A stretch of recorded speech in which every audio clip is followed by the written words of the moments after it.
부의 스노우볼이라는 말 들어보셨나요? 부가 눈밭을 굴러가는 눈덩이처럼 점점 더 불어나는 것을 말합니다. 눈덩이는 시간이 지날수록 점점 커지고 어느 순간 우리가 멈출 수 없을 정도의 크기와 속도로 계속해서 불어나게 되죠. 오늘은 세계 최고의 투자자 오렌 버핏이 자신은 부의 스노우볼을 어떻게 이룩했는지 스스로 설명한 책이 있어 가져와 봤습니다. 앨리스 시로더라는 작가가 쓴 책으로 뉴욕타임즈 베스트셀러에 오르기도 했습니다. 이 책의 핵심 내용 5가지를 오늘 소개해드리려고 합니다. 첫 번째, 복리의 마법입니다. Thousand Ways to Make $1,000라는 책 기억나시나요? 버핏은 이 책에서 말한 체중계 사업 이야기를 통해 번 돈을 재투자하면 더 많은 돈들이 들어온다는 것을 6살쯤 깨달았다고 하죠. 못 보신 분들은 링크의 영상 참고해주세요. 버핏은 복리의 마법을 충분히 누리기 위해 가능한 빨리 돈을 벌려고 노력했습니다. 중고등학교 때 신문 배달, 농장 경영, 게임기 사업을 하면서 돈을 모았죠. 나중에 성인이 되어 자산운용 사업을 했을 때도 가능한 돈을 빨리 벌기 위해 운용 수익의 50%를 가지겠다고 했습니다. 대신 손실의 25%를 책임지겠다고도 했죠. 이렇게 높은 손실을 감당하는 펀드 매니저는 드물었습니다. 하지만 이것 또한 기대 수익과 기대 손실을 계산한 뒤 감당할 수 있겠다 싶어 내린 결정이었으며 결국 돈을 더 빨리 모을 수 있었습니다. 버핏은 버크셔 해서웨이가 보험회사가 된 후에도 복리의 원리를 이용했습니다. 보험회사는 보험금을 받고 실제로 지급하기 전까지 긴 시간이 있죠. 금액이 복리로 늘어날 충분한 시간이라고 생각했습니다. 제가 이 이야기를 들으면서 느낀 점을 한마디로 정리하면 시간이 돈이다인데요. 돈이 성장할 시간이 필요하다는 것입니다. 바꿔 말하면 투자로 빠르게 돈을 버는 것은 그만큼 쉽지 않은 것 같습니다. 두 번째, 새로운 패러다임은 회의적으로 대하라. 닷컴 버블 때 남들은 연 20%의 수익을 올렸지만 버핏은 기술주에 투자하기 싫어했고 미쳤다는 비판까지 받았었습니다. 버핏은 1999년의 주가 상승이 오직 3가지 가정사항 하에서만 합리적으로 설명된다고 생각했는데요. 첫 번째는 금리가 낮고 앞으로도 더 낮아질 것으로 기대될 때, 두 번째는 경제 전체 파이 중 투자자에게 가는 비중이 더 커질 때, 즉 바꿔 말하면 국가와 노동자 계층은 덜 벌게 된다는 의미입니다. 세 번째, 경제가 더 빠르게 성장할 때. 하지만 당시의 주가 상승은 이 모두 다 해당되지 않았기 때문에 그때 당시의 주가 상승은 비합리적이라고 생각했죠. 저는 이 이야기를 들으면서 한 가지 주식 격언이 떠올랐는데요. 바로 이번엔 다르다 라는 말이 가장 값비싼 말이라는 격언입니다.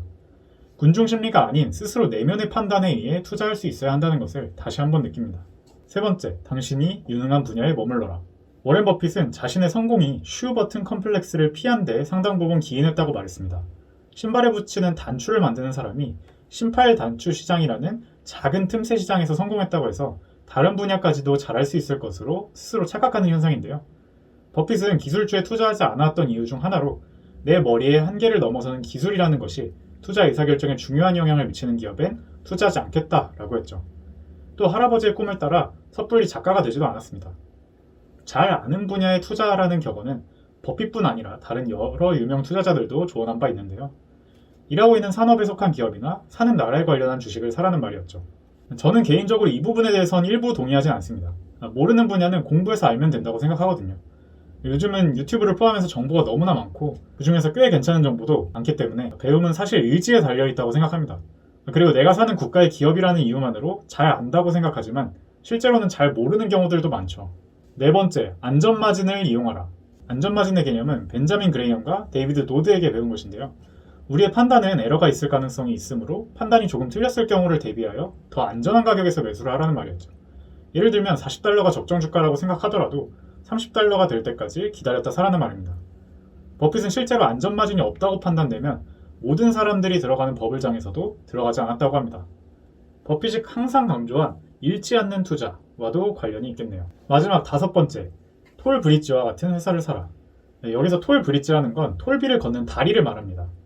두 섬을 잇는 유일한 다리를 설치했다고 생각해 보시죠. 건설하고 유지하는 데 드는 비용은 고정적이지만 나중에 독점으로 인해 받을 수 있는 통행료는 계속 올라갈 것입니다. 더 구체적인 예를 들어볼게요. 한마디로 말하면 경쟁적 해자가 있는 기업을 사라는 말입니다. 해자는 외부에서 침입하기 어렵게 성 주위에 둘러봤던 못을 의미하죠. 즉 다른 기업이 쉽게 경쟁할 수 없는 장벽이 있는 기업을 말합니다. 이런 기업들의 종류로는 첫 번째, 높은 브랜드 이미지를 가진 회사가 있습니다. 대표적으로 코카콜라가 있죠. 경쟁사가 맛은 따라잡아도 제대로 경쟁하려면 천문학적인 광고비를 써야 할 겁니다. 신규 진입 기업에겐 매우 어려운 일입니다. 두 번째, 네트워크 효과를 가진 회사입니다. 유튜브 같은 플랫폼이 대표적이죠. 네트워크 효과로 사용자가 늘어날수록 성장하고 성장할수록 다시 사용자가 늘어나는 선순환 구조가 반복, 강화됩니다. 신규 진입자는 그 단어의 뜻 그대로 처음이라 규모가 작을 것이므로 웬만해선 쉽게 따라잡을 수 없겠죠. 세 번째, 높은 전환 비용입니다. 예를 들어 유명한 공구 회사가 있다고 해보죠. 사용자 입장에선 한번 이 기계의 사용법이 익숙해지면 다른 브랜드로 바꾸기가 쉽지 않습니다. 역시 신규 기업에겐 가혹한 경쟁 상대입니다. 네 번째이자 마지막은 초기 투자 비용이 큰 사업을 하는 회사입니다. 철도나 전기 시스템 같은 인프라 기업들이 이에 해당되는데요. 초기 투자 비용이 크면 당연히 신규 진입자가 들어오기 어렵습니다. 반면 이미 설치되어 있는 철도에 이어지는 신규 노선을 하나 더 추가하는 건 매우 쉬운 일이겠죠. 자, 오늘은 이렇게 워렌 버핏이 스노우볼을 굴릴 수 있었던 노하우를 5가지 살펴봤습니다. 더 스웨디시 인베스터라는 유튜브 채널의 영상을 참고해서 번역 및 각색을 해보았고요. 설명란에 링크 달아놓겠습니다. 영어가 편하시거나 원본 영상이 궁금하신 분들은 직접 시청하셔도 좋을 듯 합니다. 아무튼 이 영상을 시청하시는 모든 분들이 자신만의 스노우볼을 멈출 수 없을 만큼 크게 굴려나가시길 바라겠습니다. 오늘도 끝까지 시청해주셔서 감사하고요. 저는 다음 영상에서 뵙겠습니다. 직장인 투자자 A였습니다.